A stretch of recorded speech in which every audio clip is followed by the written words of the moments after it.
At the beginning of 177 AD, the Danube border of the Roman Empire appears, at a superficial glance, quiet. The great invasions seem to have been repelled, the defeated tribes have signed treaties, Rome has celebrated its triumph.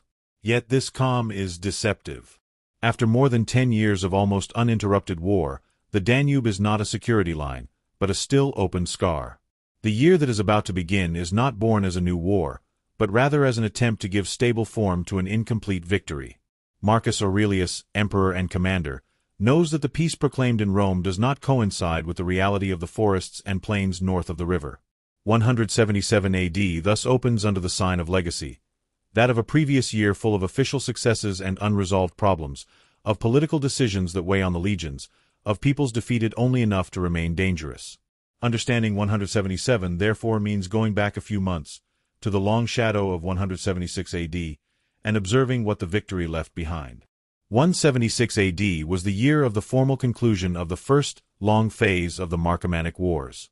After having repelled invasions that had brought the barbarians right into Italy, Marcus Aurelius had managed, with a tenacity that the sources underline more than tactical genius, to re-establish the Roman initiative. The legions had crossed the Danube several times, striking the territories of the Marcomanni and Quadi, imposing defeats that had forced the tribal leaders to ask for peace. It had not been a generous peace. Rome had imposed harsh conditions, designed not only to punish but to transform the border structure. Hostages handed over, prisoners deported, barbarian contingents forcibly recruited into the Roman army, populations forced to move away from the Danube, measures that aimed to break the ability of the tribes to organize new invasions. At the same time, the emperor had chosen not to proceed with the direct annexation of the conquered territories, a sign of prudence that arose from the awareness of Rome's limited forces after years of attrition. The celebration of the triumph, shared with the young Commodus, had offered the Roman people the image of a war concluded successfully.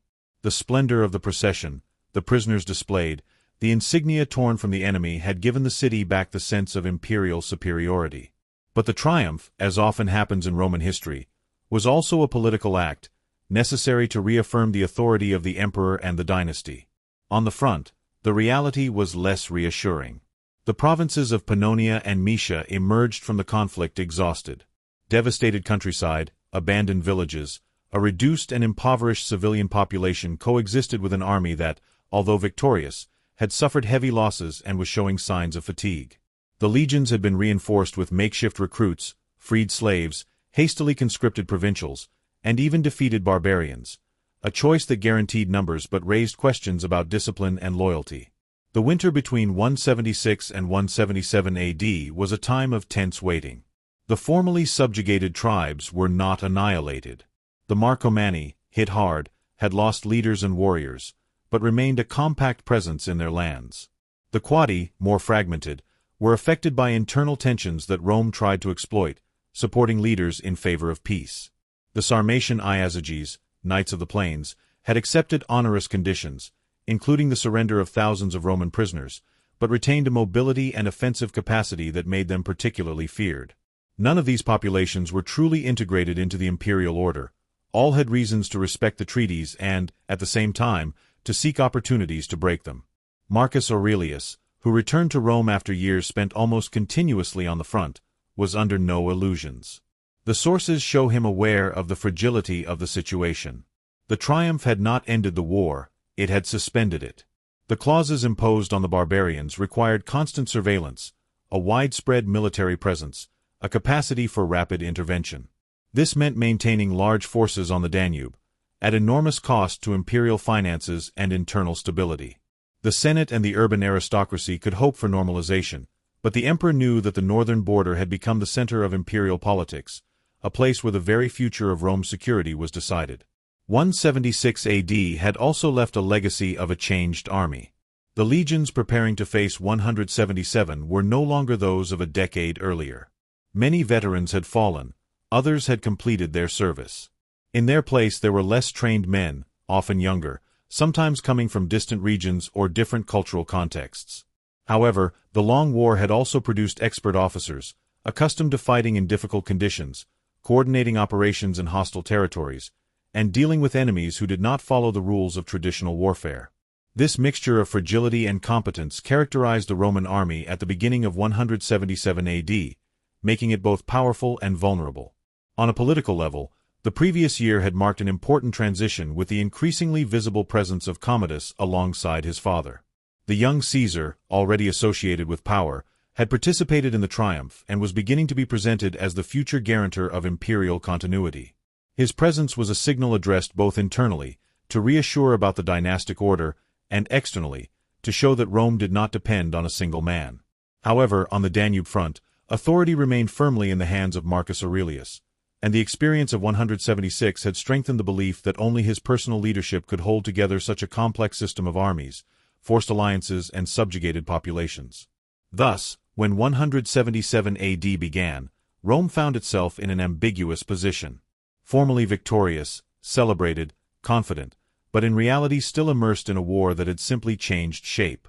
The border was manned, but not pacified. The barbarians were defeated, but not tamed. The army was numerous, but tired. This was the legacy of the previous year, an unstable balance, built more on force and deterrence than on authentic peace. Everything that would have happened in 177 AD would have started from here, from this fragile point of suspension between the end of a war and the impossibility of declaring it truly over.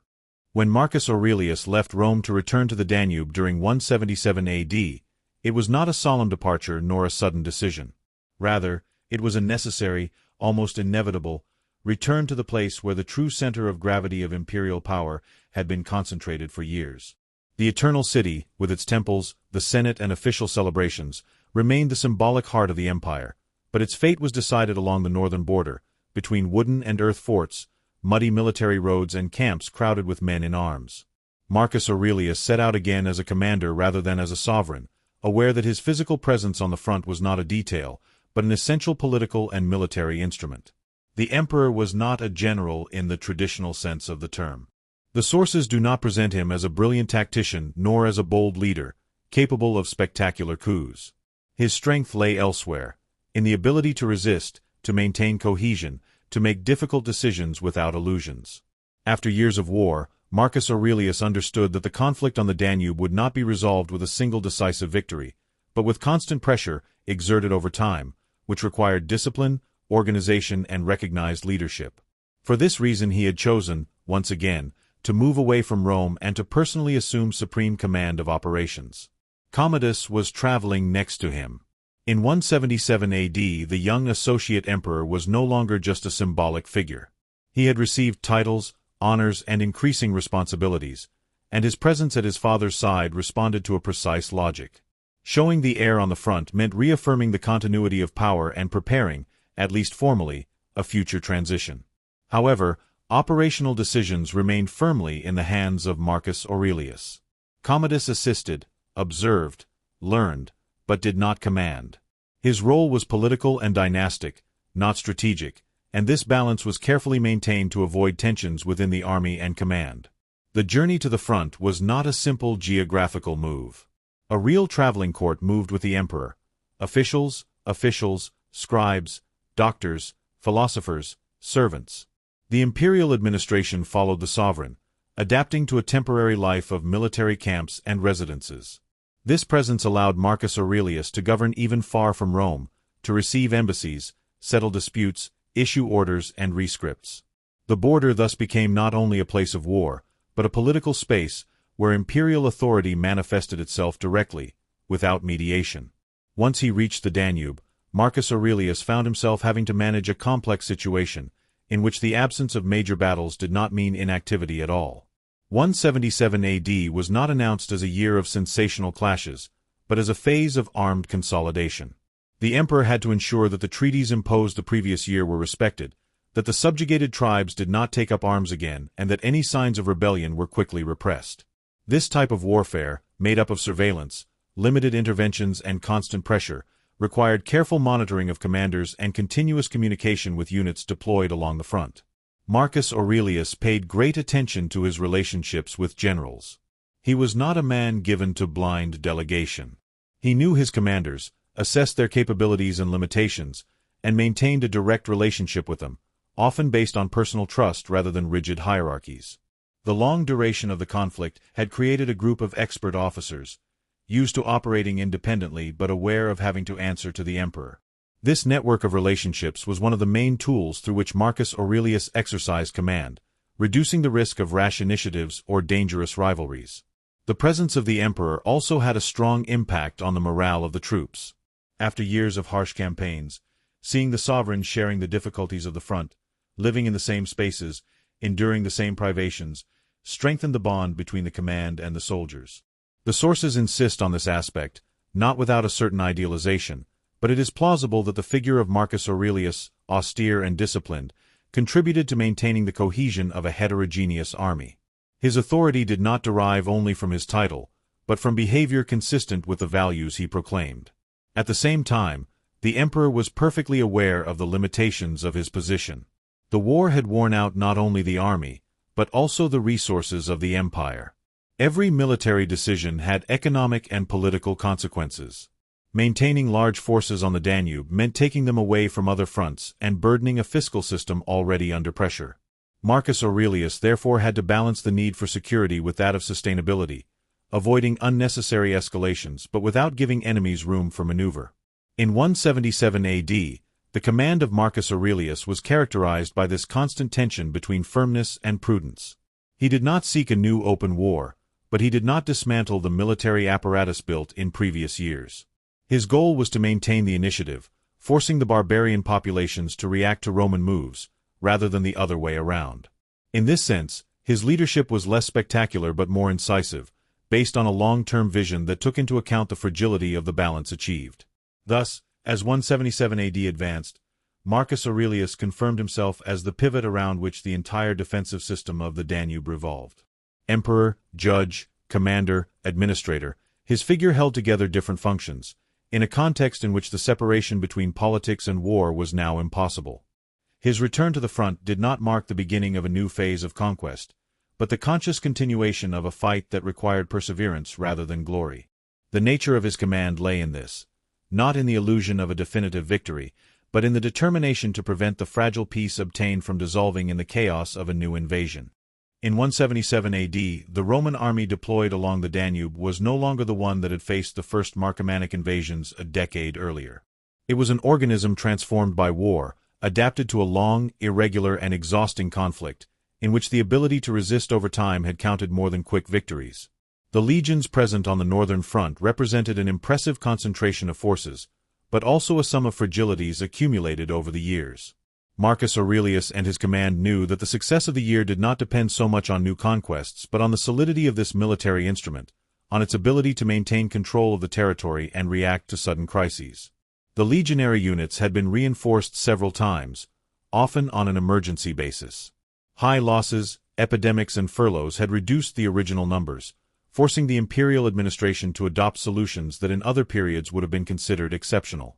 Recruits from the provinces, overage enlisted men, slaves freed for military needs, and above all contingents of defeated barbarians integrated as auxiliaries had changed the face of the army.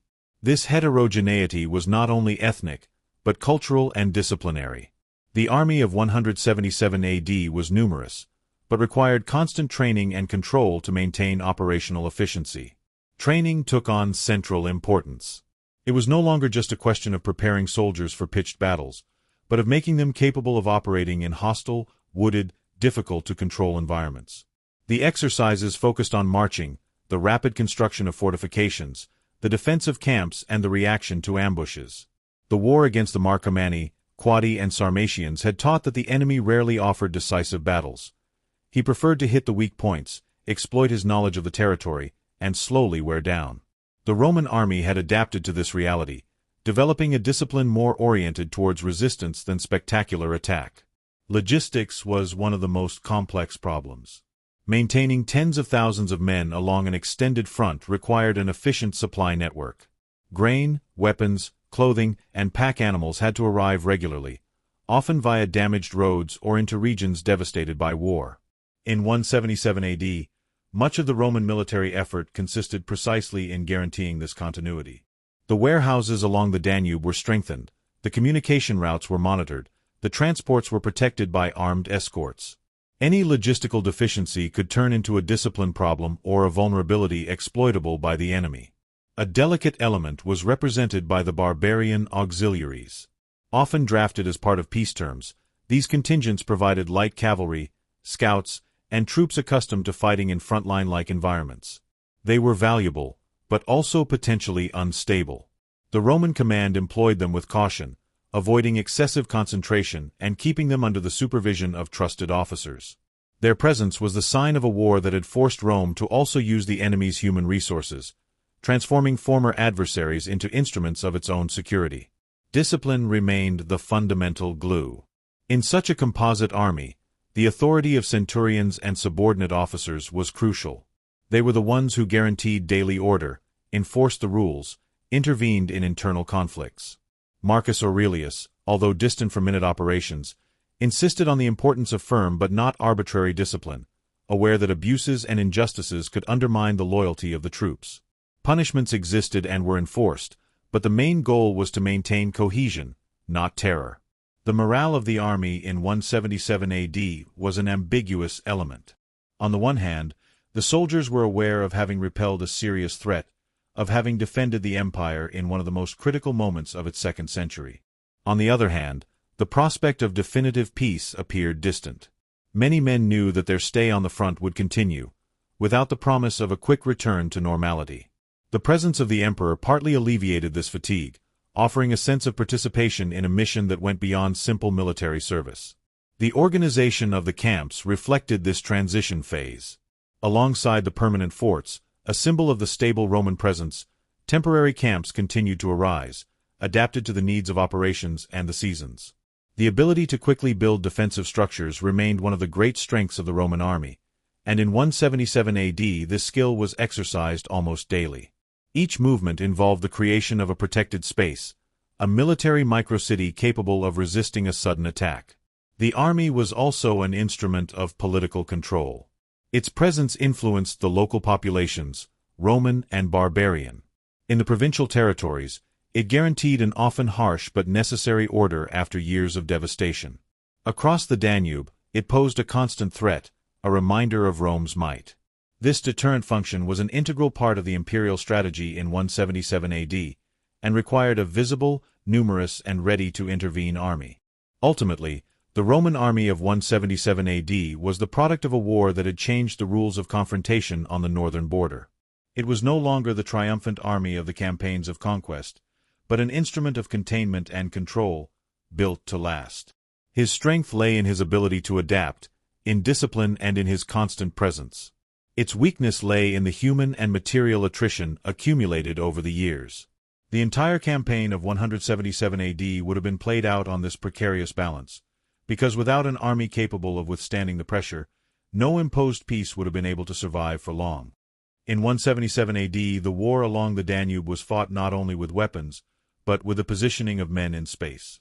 Control of the territory had become the primary objective, even more than the destruction of the enemy, and for this reason the network of Roman outposts took on a decisive strategic value. After the campaigns of previous years, the border was no longer an abstract line drawn on maps, but a deeply militarized band, dotted with forts, camps, and advanced garrisons that marked the landscape and influenced every movement. In 177 AD, Rome did not try to go further, but to make it impossible for the enemy to move without being seen. A belt of permanent fortifications was consolidated along the southern bank of the Danube, many of which had existed for decades but had been expanded, reinforced, or rebuilt after the devastation of war.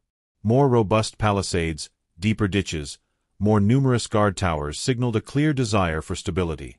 These forts were not just military bases, but logistic centers, troop assembly points, and administrative hubs. Patrols, supply convoys, and detachments charged with monitoring the communication routes departed from them.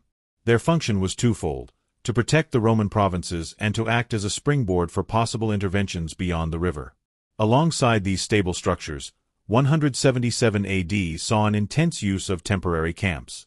The legions and auxiliary units, engaged in continuous movements, built fortified camps with a speed that remained one of the distinctive features of the Roman army. These camps, often occupied for weeks or months, allowed constant pressure to be exerted on the surrounding area.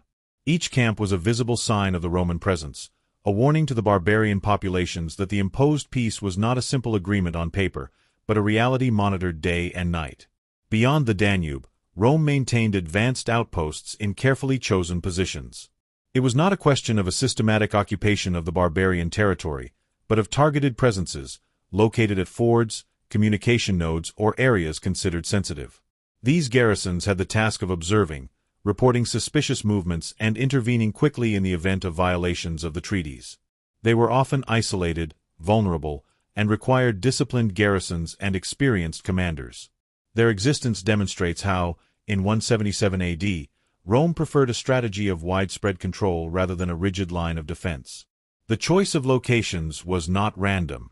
The Romans had learned about enemy territory through years of campaigns, explorations, and clashes. They knew where the ancient tribal trails passed, where the plains favored Sarmatian cavalry, where the forests offered refuge to armed bands. The outposts were placed to deny the enemy these advantages, to break the freedom of movement that had made the initial invasions dangerous. In this sense, the War of 177 AD was also a war of geographical knowledge, of adaptation to an environment that was no longer unknown. The strengthening of defenses did not only concern military structures. The roads were maintained and monitored, the bridges repaired or rebuilt, the fords checked. The mobility of the Roman army depended on this infrastructure, and its protection was essential to avoid surprises. An army that could not move quickly risked losing the initiative, and Marcus Aurelius was well aware of this danger. Therefore, in 177 AD, a significant part of the military effort was dedicated to works that rarely find space in epic tales, but which decided the outcome of the war more than many battles. The outposts also had a psychological function. For the barbarian populations, seeing Roman garrisons arise and remain over time meant dealing with a presence that was not limited to seasonal campaigns. Rome no longer arrived, it struck and retreated, remained. This message was clear and deliberate. The peace imposed was not a truce, but a new order that claimed to be lasting.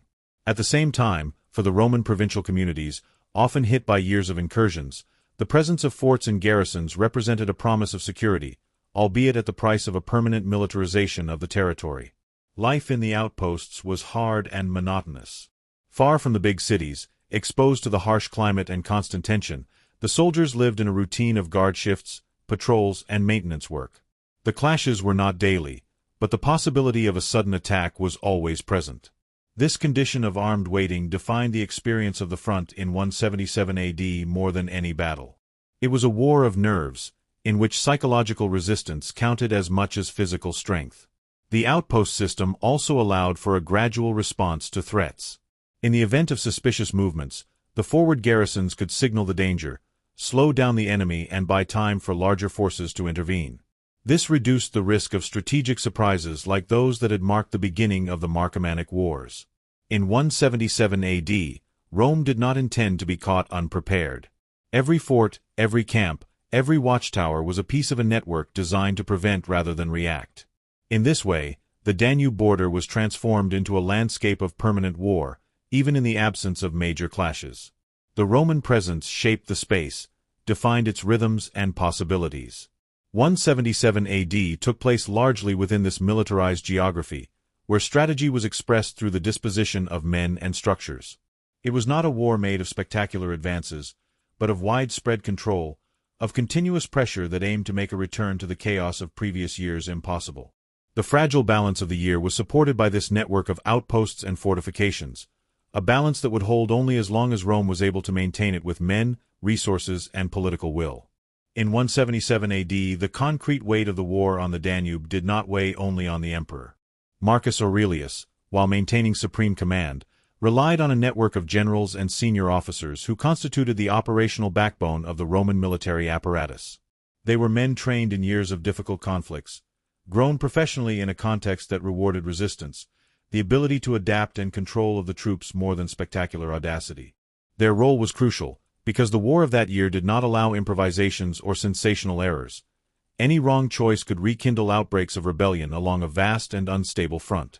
The Roman command structure on the Danube was complex but proven. The militarized provinces were entrusted to legates of consular or praetorian rank, men who combined military and administrative skills. They were responsible for coordinating the legions, managing relations with local communities, and concretely applying imperial directives. In 177 AD, these governor-generals operated in a context in which the distinction between civil administration and military command was now blurred. Governing a province meant, first of all, keeping it safe. Acting alongside them were the commanders of the individual legions, career officers who had spent most of their lives on the front. Many of them had fought in the hardest phases of the Marcomannic Wars, had experienced defeats, retreats, and sudden emergencies. This experience made them cautious, sometimes distrustful, but also extremely pragmatic. In 177 AD, their priority was not to obtain personal glory, but to preserve the efficiency of the entrusted units and guarantee the stability of the Roman positions. The relationship between Marcus Aurelius and his generals was characterized by a delicate balance. The emperor was not a distant commander nor a simple supervisor. He followed operations, received detailed reports, intervened in the most important strategic decisions. However, he left room for the initiative of his officers, aware that the vastness of the front made direct control of every movement impossible. This trust was not blind, it was based on a personal knowledge of the men, gained over years of collaboration in the field. The generals knew they were being observed, but also supported, and this strengthened their sense of responsibility. In 177 AD, one of the most delicate tasks entrusted to Roman commanders was the management of relations with the subjugated barbarian populations. Applying the treaties meant ensuring compliance with the clauses, collecting hostages, controlling the movements of the tribes, and intervening in case of violations. It was a job that required tact as well as strength. Too harsh an intervention could provoke revolts. Too weak one encouraged insubordination. Generals had to navigate this confined space, often relying on incomplete information and imperfect knowledge of the internal dynamics of barbarian communities. Personal rivalries, inevitable in a large and ambitious army, were also kept under control thanks to the presence of the emperor.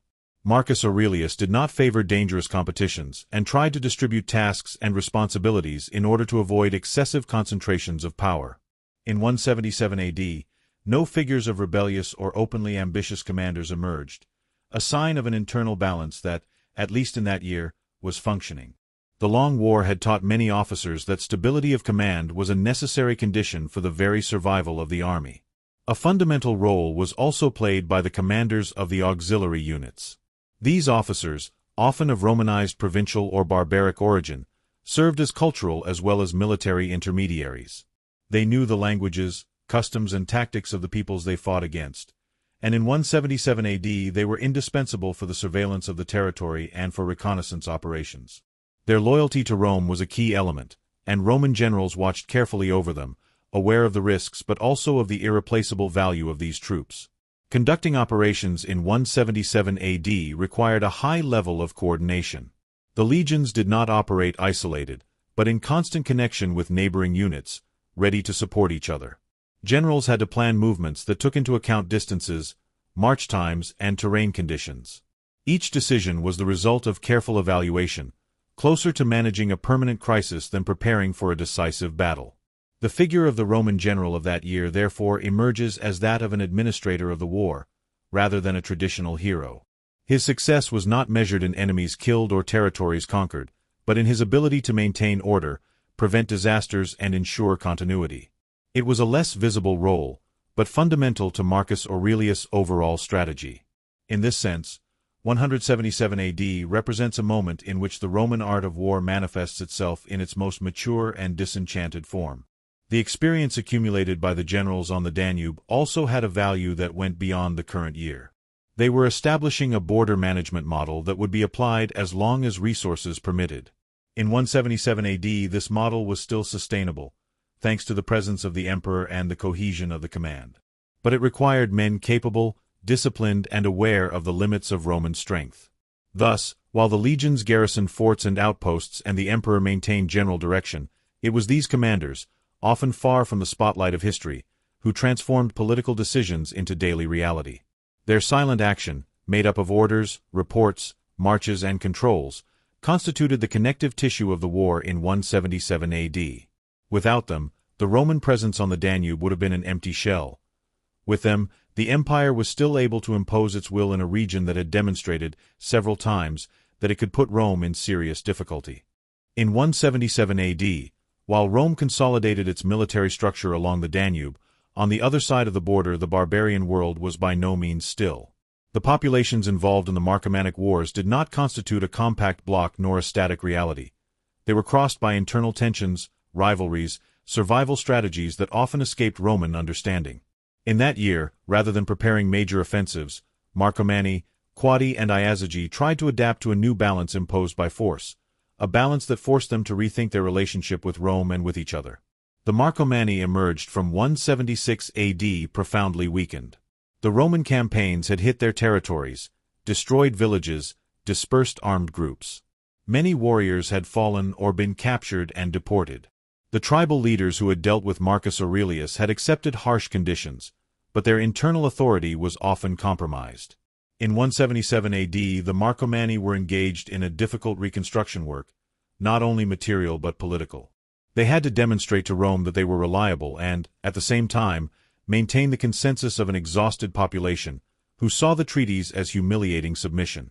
This fragile balance made their movements cautious and sometimes contradictory. The Quadi presented an even more unstable situation. Their less centralized political structure made them more difficult to control.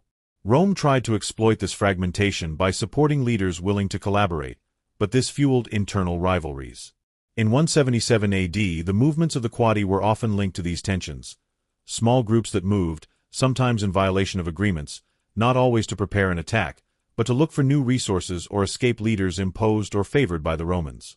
For the Roman command, distinguishing between a migration dictated by necessity and a hostile maneuver was one of the most difficult problems. The Sarmatian Iazyges represented a threat of a different nature. Knights of the plains, accustomed to large movements and rapid warfare, had also suffered harsh defeats, but retained a capacity for movement that made them unpredictable. The clauses imposed by Rome had limited their freedom of action, but in 177 AD they continued to move along the open spaces north and east of the Danube, observing, probing the defenses, looking for weak points. Their strategy was not aimed at direct confrontation, but rather at constant pressure, the possibility of striking quickly and withdrawing before the legions could react. A central element of the barbarian strategy in that year was the use of time. Knowing that they could not face Rome in open war, many tribes aimed to wear down the imperial will, waiting for the right moment. This meant avoiding head-on clashes, formally respecting treaties when necessary, but maintaining a mobilization capacity ready to be reactivated. In 177 AD, the threat did not manifest itself so much in large mass movements as in intermittent signals, rumors of gatherings, sudden movements of armed groups, contacts between tribes that Rome tried to keep separate. Communication between the barbarian populations was a factor that worried the Roman command. Despite military pressure, the tribes were not isolated. There were networks of alliances, kinship ties, and exchanges of information that allowed the rapid circulation of news. In 177 AD, Rome tried to interrupt or control these flows, through outposts, patrols, and a hostage policy. However, the barbarians' ability to adapt made this control always incomplete. From the Roman point of view, the enemy often appeared elusive and ambiguous. The sources, written by external observers, tend to describe the barbarians as indistinct masses, but the reality was much more complex. In 177 AD, each tribe, each group, each leader acted according to specific interests. Some saw collaboration with Rome as a chance to strengthen their internal power, others considered it a betrayal. This plurality of attitudes made the northern front unstable, because an agreement reached with one leader could be rejected by another. The raids, when they occurred, were limited and targeted. These were not the large invasions of previous years, but rather rapid actions, often carried out by small groups, aimed at testing defenses or obtaining loot. In 177 AD, these operations had more of a symbolic and psychological value than a strategic one. They demonstrated that Rome did not have total control and reminded provincial communities that the threat had not disappeared.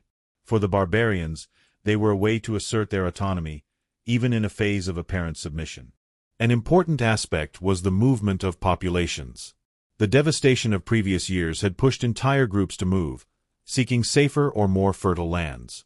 In 177 AD, Rome carefully observed these movements, aware that large migrations could transform into new crises. The control of human flows thus became an integral part of military strategy. Each movement had to be monitored, evaluated, possibly blocked or directed, a complex task that required constant information and rapid decisions. From the barbarian point of view, 177 AD was a year of forced adaptation. The war had demonstrated Roman organizational superiority, but had not erased the will to resist. Rather, it had pushed the tribes to seek less visible, more subtle forms of opposition. The choice of when to fight and when to treat became crucial. In this sense, Rome's enemy in that year was less flashy but no less dangerous, because it acted in a fragmented and unpredictable way. The Roman perception of this threat was marked by recent experience. The sudden invasions of the past had left a profound mark on the collective memory of the empire. In 177 AD, every movement across the Danube was interpreted in light of that trauma. This sometimes led to rapid preemptive reactions, even in the absence of evidence of an imminent attack. The Roman strategy, based on deterrence, tended not to allow room for ambiguity, but this approach risked further fueling tension. Thus, while Rome strengthened forts and outposts, the barbarian world moved in a game of shadows. No great coalition was formed openly in 177 AD, but beneath the surface of the imposed peace there were fears, resentments, and expectations. The war was not over. He had simply changed his language. Understanding the movements and strategies of the barbarian populations in that year means recognizing that the Danube border did not separate two static worlds, but brought two constantly adapting systems into contact, both aware that the balance achieved was fragile and could break at the first mistake. In 177 AD, the war along the Danube did not involve major pitched battles worthy of being celebrated in official pomp, but was marked by a continuous series of minor clashes, punitive operations, rapid interventions, and containment actions which, taken together, defined the concrete face of the conflict. It was a year in which violence manifested itself in a fragmented form, spread across time and space, and for this reason difficult to reconstruct with precision. The ancient sources, more attentive to spectacular events than to everyday warfare, offer only hints, but it is possible to outline a coherent picture of the operations conducted and their strategic consequences. The clashes of 177 AD almost always arose from violations of treaties or suspicious movements across the Danube. Small groups of Marcomanni or Quadi warriors, sometimes accompanied by Sarmatian elements, crossed the river or approached the areas controlled by Rome, looking for loot, information, or simply testing the reactivity of the defenses. These incursions did not have the scale of the invasions of previous years, but they represented a direct challenge to imperial authority. The Roman response was rapid and calibrated. Legionary detachments or auxiliary units intervened to intercept enemy groups, repel them or annihilate them before they could retreat. One of the characteristic aspects of the clashes that year was their asymmetric nature. Rarely did two comparable forces face each other in the open field. More often it involved ambushes, chases, night attacks on small settlements or advanced garrisons. The barbarians exploited their knowledge of the territory, trying to strike where the Roman presence was weakest. The Romans, for their part, relied on discipline, organization, and the ability to quickly concentrate superior forces in a specific point.